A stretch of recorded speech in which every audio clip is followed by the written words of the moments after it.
Saudações da galera da internet.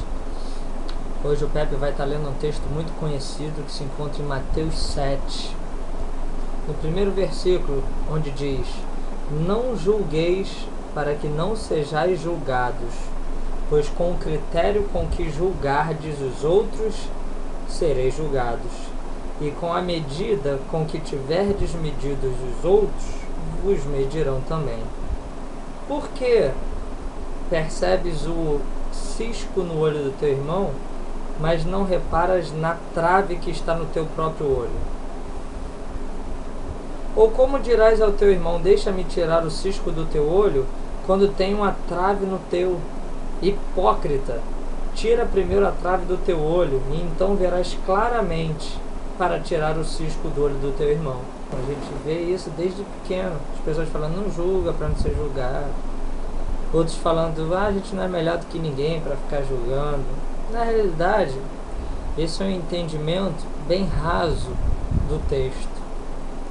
E infelizmente esse é o entendimento da maioria das pessoas, até mesmo das que dizem que meditam na palavra. Porque o que acontece? A gente leu aqui, Jesus ele fala no nível bem básico que nós não devemos julgar as pessoas, porque todos nós somos falhos. E aí é um chamado à revelação da hipocrisia pessoal de cada um. Tira a trave do teu olho antes de querer ajudar o outro a tirar o cisco do olho dele. A verdade é que hoje em dia a gente se preocupa tanto com a vida dos outros que deixa de olhar para a nossa própria. E quem vive assim, vive longe do Evangelho, porque o chamado do Evangelho é um chamado para dentro, é um olhar para dentro, é um chamado à introspecção, a um autoexame, a uma triagem do seu ser, a uma sonda interior tua com Deus. O Evangelho é, antes de tudo, um chamado para a gente se enxergar, para a gente ver quem a gente é e quem a gente não é. O apóstolo Paulo diz para ninguém pensar de si além do que é.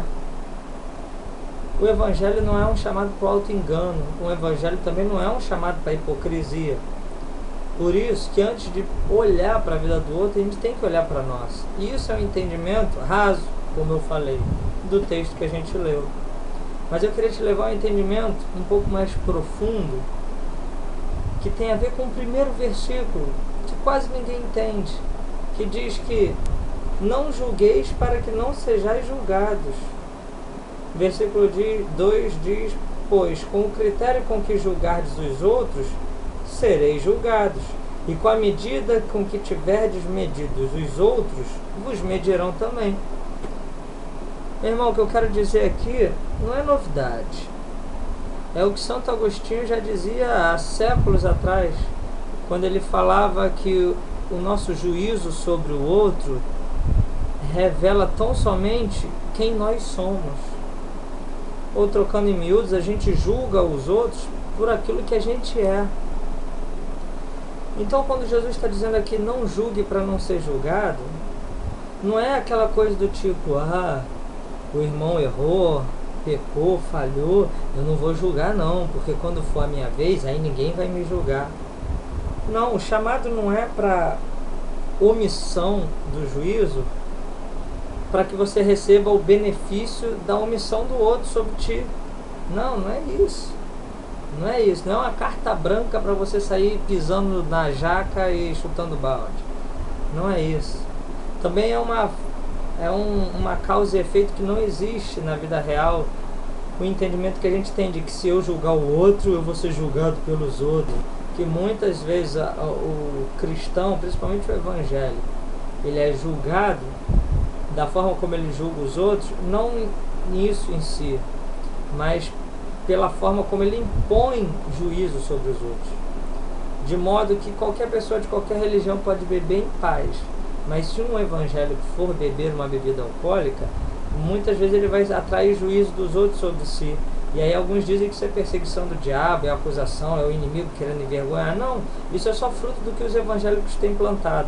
como é só juízo que os evangélicos emanam sobre a sociedade, é só isso que eles semeiam, então é isso que eles vão colher também, quando eles estiverem fazendo aquilo pelo qual eles condenam os outros. Mas não é disso que o texto está falando. Não é disso que eu quero falar, em primeira instância. O que eu quero falar é sobre o bumerangue do juízo. Que quando a gente manifesta juízo sobre alguém, a gente pode estar certo ou errado sobre aquela pessoa. Mas a única coisa que está ficando 100% determinada e decretada naquele momento é quem nós somos. Quer ver? Você vê um filme aí, a maioria dos filmes que a gente vê sobre contatos com alienígenas, representa esses contatos de que forma? Uma grande nave alienígena chega sobre o planeta Terra e eles tentam dominar o planeta. Ora, nós nem temos conhecimento nenhum sobre os alienígenas, mas nós já julgamos eles através do filme. É coisa boba, mas eu quero que você entenda através da bobeira. Que quando a gente faz um filme dizendo que os alienígenas que chegam aqui chegam para dominar, a gente só está assumindo que se fôssemos nós que estivéssemos chegando ali, nós chegaríamos para dominar. De modo que quando pudermos ir a outros planetas, nós é que iremos para dominar. Certa vez, uma pessoa me disse que eu não deveria ir para a praia, porque lá não era lugar para um menino evangélico ir, um menino solteiro, porque tinha muitas meninas de biquíni, e isso seria uma tentação muito grande, e eu poderia cair em tentação. E ora, aquela pessoa ali, ela não me disse nada sobre mim, porque eu estou acostumado a ir para a praia e ver mulher bonita a vida inteira. Isso para mim não é um peso. Na verdade, ver gente bonita para mim é até uma alegria. Mas ele me falou muito acerca dele. Então quando eu for à praia, aquele irmão eu não chamo, porque ele me disse quem ele é, através do juízo que ele fez sobre mim. E é assim que a gente conhece as pessoas. Basta ver o que elas falam, como elas tratam e como elas julgam os outros, para a gente reconhecer quem elas são. E eu te falo isso para você prestar bem atenção com quem você anda, e para você ir sondando a si próprio e vendo bem quem você é. Até a nossa crítica construtiva, ou até a nossa crítica social, até a nossa indignação social em relação aos políticos ladrões, revela um pouco da gente. Porque eu conheço gente que diz que eles são ladrões, mas na primeira oportunidade que tem de tirar proveito de uma situação, seja de um troco errado no ônibus, ele toma proveito daquilo ali. De modo que, na verdade, a reclamação dele do político nada mais é do que uma inveja, porque ele que queria estar no lugar do político para roubar como aquele homem tem roubado. Se é que tem roubado, porque também o fato de se dizer que o roubou já é o juízo dele sobre aquele. É ele se projetando no outro. Então o meu chamado para ti hoje é para que tu pare de atirar bumerangues de juízo por aí, porque eles voltarão contra você.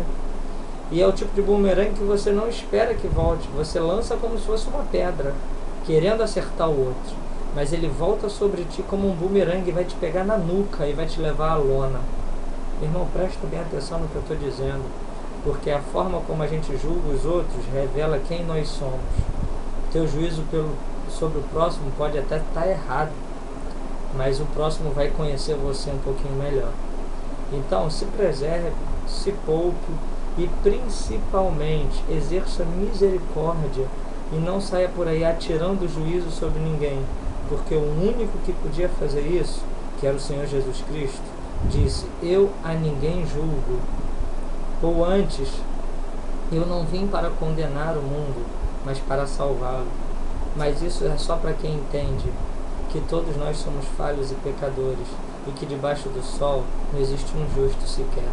Isso é só para quem entende que a hipocrisia não é a bandeira do Evangelho, mas a sinceridade da alma verdadeira e consciente que anda em fé, esperança e amor. Receba essa palavra no teu coração, exerça menos juízo sobre os outros. E quando exercer, lembra, toma cuidado, porque as pessoas vão conhecer um pouquinho mais das trevas que existem em ti. Mas se os teus olhos forem bons, se a forma que tu tem de ver a vida for boa, todo o teu corpo será luz, toda a tua vida será boa, e tu serás tido como gente boa de Deus. E é para isso que eu estou aqui, para te pregar uma palavra que te ajude a te transformar numa pessoa melhor, e alguém, a imagem e semelhança de Jesus, e gente boa de Deus.